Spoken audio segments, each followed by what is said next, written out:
Marcos 16, versículos 6 a 7. Deixem-na em paz, porque a estão incomodando.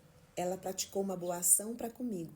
Os pobres sempre terão consigo e poderão ajudá-los, sempre que quiserem. Mas a mim, vocês nem sempre terão. Alguns dizem que é Maria de Betânia, que o nome da mulher era Maria, mas aqui Marcos e João relata, né, essa história da mulher e o vaso de alabastro, que quebrou um vaso de perfume nos pés de Jesus. E esse versículo aqui que eu acabei de ler, Jesus estava dizendo para as pessoas, principalmente para Judas, que julgou muito aquela mulher, de ter derramado aquele perfume tão caro, o salário de um ano todo nos pés de Jesus.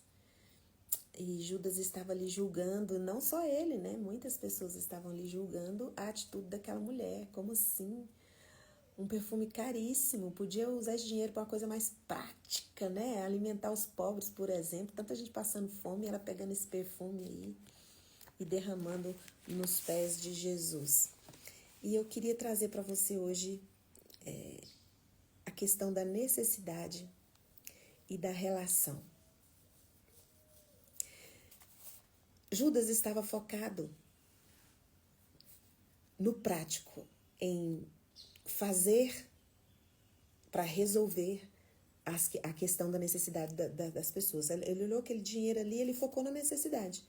Falou, não tem necessidade de Jesus ter um perfume no pé.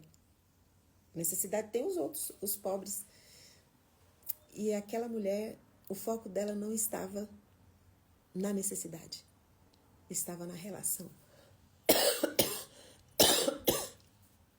E na visão de Jesus, o que aquela mulher fez teve muito mais valor do que a preocupação de Judas de matar a fome do povo. Aí você fala, mas eu acho que atender a necessidade do povo é importante. Mas Jesus deixou bem claro ali, em Mateus 6, 22, fala assim, olha, em Mateus, não foi Marcos, eu falei Mateus, né, gente, é Marcos. Em Mateus 14, o versículo 9, Jesus deixou bem claro ali que a atitude daquela mulher não deveria ser reprovada. Ele falou assim, olha, Marcos 14, versículo 9, Jesus fala assim, olha, onde for pregado o evangelho no mundo, essa mulher será lembrada. Essa mulher vai ser lembrada. Por onde for pregado o evangelho no mundo, essa mulher será lembrada. Ali estavam presentes pessoas pobres. Estava ali, só que não tem nenhuma lista que fala quem é a pessoa que estava lá precisando de alguma ajuda financeira. Mas essa mulher foi registrada e ela é lembrada até hoje, porque o foco dela estava na relação. Não tem problema você querer atender às necessidades das pessoas ou querer ter a sua necessidade atendida. Mas como Judas, nós interpretamos as situações com foco na necessidade, a necessidade ela sempre vai existir. Você atende uma necessidade hoje, amanhã ela vai ter de novo. Lá em Êxodo 16, o maná ele era derramado todos os dias, porque todo dia vinha fome. Não devia ter... o maná vinha, saciava a fome, acabava com a fome. Não, todo dia você tem fome, todo dia você quer almoçar, quer jantar, quer lanchar. Não tem fim a necessidade. E a necessidade, ela sozinha não gera relação, não gera um relacionamento. Às vezes nós nos relacionamos com as pessoas através da necessidade. E quando a sua necessidade é atendida e não teve um foco na relação, você talvez nunca mais vai ver aquela pessoa. Mas aquela pessoa que você ajudou, ela sempre vai estar precisando. Agora, a relação, ela ajusta as necessidades. Quando o foco é na relação, no lugar onde tem relações, não existe necessidade. A Bíblia diz que na comunhão dos santos ele ordena bênção e vida. Acho que é o Salmo 133. Fala que a unidade, a relação, o lugar onde tem relacionamento, o lugar onde tem onde a relação é priorizada, não existe necessidade. Eu estou dizendo necessidade física, não existe. Porque a relação, ela cura. A comunhão, ela cura a necessidade da alma. E a necessidade da alma, quando ela é suprida, a necessidade do corpo automaticamente também é. Então, Judas estava ali criticando aquela mulher. Depois você pode ler toda a história, está registrada em Marcos 14, acho que em João 12 também tem a versão de João. Mas o que eu quero trazer para você é que muitas vezes nós, como Judas, estamos focados na necessidade, não na relação. Jesus falou, a necessidade vocês sempre vão ter aí. Os pobres, vocês sempre terão os pobres com vocês, mas a mim, vocês nem sempre terão. A presença de Jesus ali, para aquela mulher, era suficiente para atender a necessidade, a fome que ela tinha da alma. A necessidade dela era da alma. Não que ela não se importasse com os pobres, mas ela entendeu que quando a necessidade dela era curada, era saciada, você acha uma mulher que desprendeu ali de algo tão caro, de um perfume caríssimo, que é o salário de um ano todo, ela tem algum apego de ajudar alguma outra pessoa? Claro que não. Então, enquanto Judas focou na necessidade, ela focou na honra, em honrar Jesus, porque ela reconhecia ali Jesus como autoridade espiritual, como alguém que estava precisando ser honrado. Não que Jesus precisasse de honra, porque ela entendeu que Jesus merecia aquela honra. Enquanto Judas, ele pensava no que poderia ser feito com todo aquele recurso, a mulher olhou para Jesus e entendeu quem era digno de todo aquele recurso. Jesus era digno de receber toda a honra, toda a glória. E quando ela olhou para Jesus e entendeu que ele tinha o direito, ele tinha o merecimento de todo o recurso que ela tinha, porque o que Jesus representava para ela era algo que atendia a necessidade dela da alma. Eu não sei qual era o sofrimento grande que aquela mulher tinha, que ela encontrou em Jesus um refrigério. Na pessoa de Jesus, ela encontrou o sentido, o verdadeiro significado da existência dela. Enquanto Judas, o foco dele estava em como poderia ser administrado aquele dinheiro. Aquela mulher olhou e pensou, ele é digno de todo o meu recurso, de todo o meu amor, de tudo que eu sou, ele é digno. Eu não sou digna, mas ele é. Eu não sou digna de estar na presença dele, por isso eu me humilho, eu me rendo. Ela se rendeu, ela rendeu todo o recurso dela, rendeu todo o corpo dela ali naquele momento, porque ela não foi só criticada porque ela derramou algo caro, também por ser mulher, por se aproximar do mestre, na condição ali de ser alguém que se aproxima, que chega perto. Ela também foi criticada, porque ela nem devia estar ali naquela sala, era uma reunião só de homens. Mas ela se aproxima e com coragem adorou e se rendeu aos pés de quem merecia todo o recurso de toda uma vida inteira. Então, quando você tem o foco na sua necessidade, pode até ser que a sua necessidade seja resolvida, mas você vai voltar a sentir necessidade. Às vezes você está cansado, né? Está exausto. Você acha que o seu problema vai ser resolvido se você descansar, se você dormir, se você tirar férias.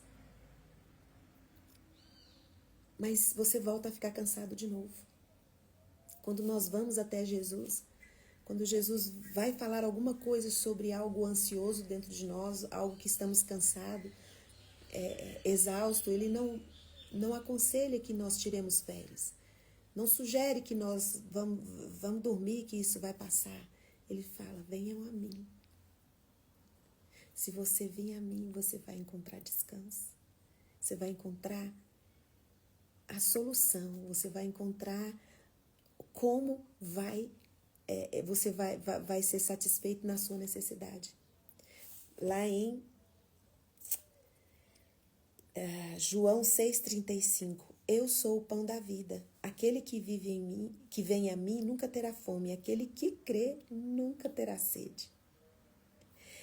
Mateus 6,33, buscai primeiro o reino de Deus e a sua justiça, e todas as outras coisas vos serão acrescentadas. O que Jesus estava dizendo, que aquela mulher, ela estava focada na relação, no relacionamento, de como que Jesus iria receber aquela adoração. Ela se importou com como Jesus se sentiria, ela se importou em honrar Jesus com toda a vida dela, com todo o recurso dela. Já Judas e vários outros que estavam ali questionando a ação daquela mulher, já tinha visto Jesus suprir a necessidade de muitas pessoas, multiplicando pães, curando. Então ele pensou no prático. Esse dinheiro aí, Jesus, a gente podia ajudar muito mais pobres. Jesus falou, você não entendeu. A relação comigo ajusta qualquer necessidade que qualquer pobre tenha em qualquer estação da vida dele.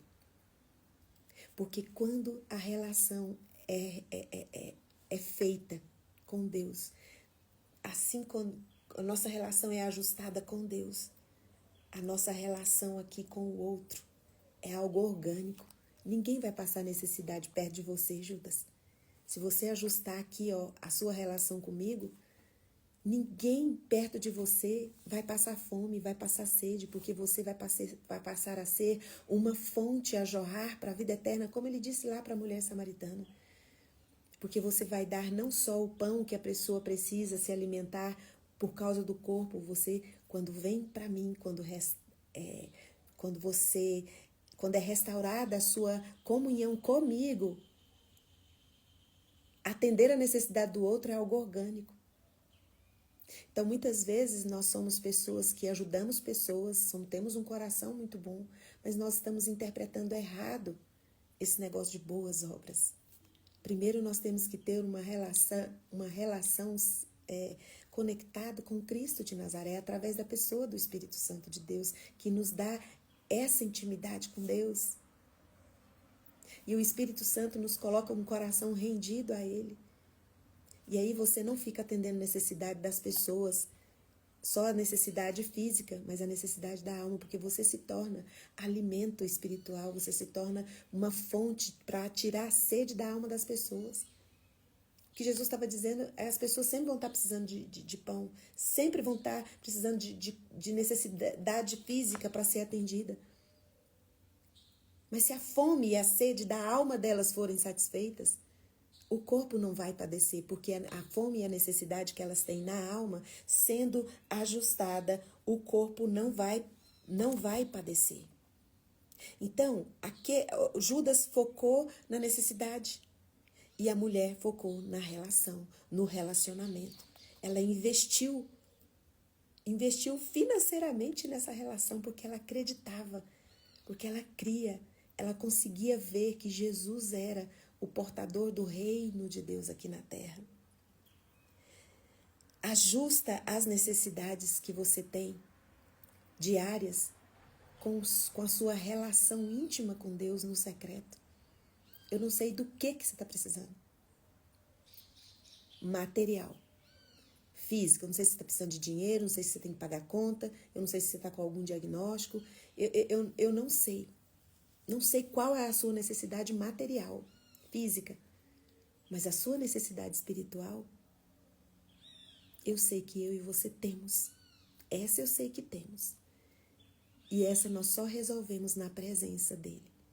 derramando o que nós temos de maior valor. Talvez você não tenha um perfume caro, talvez você não tenha muito dinheiro. Você fala assim, eu não tenho dinheiro para ofertar para Deus porque eu estou falido. Mas tem algo que você pode oferecer e derramar aos pés de Jesus nessa manhã, que é mais valioso do que qualquer dinheiro, é o seu tempo. O seu tempo é algo que tem muito valor na presença de Deus, que vale mais do que o perfume que aquela mulher quebrou nos pés de Jesus para honrar Jesus. Você sabia que o seu tempo, ele vale muito mais do que esse perfume derramado nos pés de Jesus? Você acha que ele é digno do seu tempo? Assim como aquela mulher deu o que ela tinha de mais valioso, porque ela sabia que Jesus era o dono de todo o recurso. Ele era digno de todo o recurso. E hoje, Jesus, como ele disse, eu não vou estar presente com vocês mais, mas os pobres sempre vocês terão. Mas a relação de vocês comigo, vocês vão atender a necessidade dos pobres sempre que quiserem. Se vocês ajustarem a sua necessidade para o relacionamento. Hoje o Espírito Santo está aqui nessa live. O mesmo Espírito que ressuscitou Jesus dos mortos. Você tem o tempo nas suas mãos. Você pode dar esse tempo para o que é digno. Deus é digno do seu tempo. Jesus é digno do seu tempo. O Espírito Santo, a Trindade Santa é digna do seu tempo. Ou como Judas, você tem muita coisa para fazer. Você acorda, você está com um dia cheio. Você tem que fazer, tem que cuidar, tem que levantar, tem que fazer isso, fazer aquilo. Ou como essa mulher de Betânia, você vai se ajoelhar no seu quarto e vai buscar primeiro o reino de Deus, porque ele é digno do seu tempo. Então honre a Deus com o seu tempo. Talvez você fale assim, às vezes quando a gente olha na internet alguém fazendo alguma coisa muito difícil, a gente fala, eu só não faço porque eu não tenho essa sandalinha. Eu só não faço isso que essa senhorinha está fazendo porque eu não estou com essa blusinha roxa. Muitas vezes nós deixamos de honrar a Deus porque achamos que não temos o suficiente para derramar, para dar, para entregar. Tem gente que fala assim, não, essa conta aí eu não vou pagar porque eu não pago uma conta de R$100 porque R$100 não é dinheiro. E a de R$100.000 eu não pago porque eu não tenho. Então acaba que a gente não oferece para Deus o que nós temos de mais valioso, porque se fala, eu não vou parar só 5 minutos para orar. Porque é pouco tempo. E meia hora eu não oro porque é muito tempo. É tempo demais. Eu não tenho esse tempo. O Espírito Santo não precisa de um tempo exato para agir na nossa vida, para nos dar o que precisamos. Seja 1 minuto, seja 1 hora. Se bem que quando a gente está na presença de Deus, rendido, a gente se perde um pouco no tempo, porque a gente até esquece. Que você possa chegar na presença de Deus e derramar o seu tempo. O que você tem de mais valioso é o seu tempo.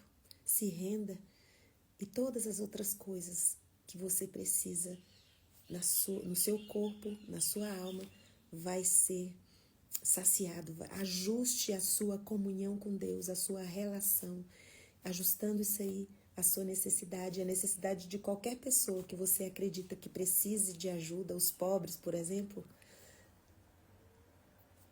A relação restabelecida. A relação com Deus está ali, ok, com o seu tempo todo derramado na presença dele. Você vai ter as suas necessidades atendidas, curadas, saciadas. E ninguém perto de você vai passar necessidade, vai passar fome, porque você se torna uma fonte. Uma fonte. É isso que Jesus disse também para aquela mulher samaritana. Quem beber da água que eu der vai ser uma fonte. Então essa água, esse pão, nós só recebemos se nós tivermos essa conexão. O que você tem de mais valioso é o seu tempo. Derrame o seu tempo aos pés de Jesus, porque Ele é merecedor do seu tempo. Tire o foco da sua necessidade, do que você está precisando. Coloca diante dele a sua adoração, porque ele é digno de toda a honra, de todo louvor, de toda a glória. E todas as outras coisas, qualquer necessidade que você tenha, você não vai mais precisar, você vai se tornar fonte. O que você mais precisava, o que você mais necessitava, você vai se tornar uma fonte a jorrar. Porque você vai atender a necessidade não só a sua, mas das pessoas que te cercam. E não será mais uma necessidade atendida, só uma mera necessidade física, material, mas será uma necessidade atendida de alma. Fome e sede de alma. Porque você, cheio da presença de Deus, onde você chega, a necessidade material do lugar das pessoas são ajustadas. Porque na comunhão dos santos, Deus derrama a bênção e a vida. Que Deus abençoe a vida de vocês. Para terminar, Mateus 6:22. Fala que os olhos são a candeia do corpo. Se os seus olhos forem bons, todo o seu corpo será iluminado. Então, como você anda interpretando a sua necessidade? Judas interpretou a necessidade de uma forma. Aquela mulher interpretou a necessidade de outra forma e se tornou luz. E até hoje nós estamos falando dela como Jesus garantiu. Então, lembre que os seus olhos são a candeia do seu corpo. Como você anda interpretando a palavra, como você anda interpretando os ensinamentos que Jesus deixou. Para resolver, olhando para ele, para que ele resolva seus problemas, ou olhando para ele dizendo, o Senhor é digno do que eu tenho de mais valioso e eu vim aqui te render. Todo o seu corpo será luz, porque você está interpretando da forma correta. Jesus é a relação que precisamos, é a conexão mais importante para alinhar as nossas necessidades, alinhar o discurso que nós fazemos com as nossas escolhas, reações e atitudes. Um beijo. E até amanhã, 6h30. Eita, que eu tô esquecendo de orar, né, gente? Vamos orar. Eu tô esquecendo de orar. Vou orar aqui por vocês. Patrícia, eu vou orar por você, tá? Tá pedindo oração. Senhor, obrigada por esse dia. Te agradeço pelo teu amor nas nossas vidas. Nos perdoe todas as vezes que os nossos olhos, o nosso foco foi a necessidade, assim como de Judas. Em nome de Jesus, como a mulher de Betânia, nos ajude a ter esse relacionamento com o Senhor restaurado, estabelecido, essa conexão perfeita que alinha, que ajusta toda e qualquer necessidade que tenhamos. Espírito Santo de Deus, abrace agora a Patrícia, o Senhor sabe qual é a necessidade dela. Então eu peço que o Senhor venha e traga providência na vida dela, Senhor. E abrace a tua serva. O Senhor sabe qual que é a necessidade maior que ela tem neste momento. E que o Senhor derrame sobre ela, Senhor, a paz que excede o entendimento. Dê estratégias, dê para ela, Senhor, a quietude da alma para que ela possa enxergar que o Senhor está fazendo. Enxergar as tuas mãos em toda a história dela, cuidando, protegendo e livrando em nome de Jesus. Eu agora, na autoridade que o Espírito Santo de Deus me dá por causa do sangue de Jesus derramado na cruz do Calvário, eu ministro cura sobre você. Seja curado de toda doença do seu corpo, de toda enfermidade de alma, todo aprisionamento, todas as correntes da sua alma sejam quebradas e te torne agora livre de toda e qualquer necessidade e conectados com aquele merecedor de tudo que nos é precioso e nos é caro. Nós rendemos aos pés de Jesus e que você seja liberto de toda dor emocional, de todo aprisionamento de alma nessa manhã agora, em nome de Jesus. Amém. Um beijo e até amanhã às 6h30. Tchau, tchau. Show, gente. Obrigada pela presença.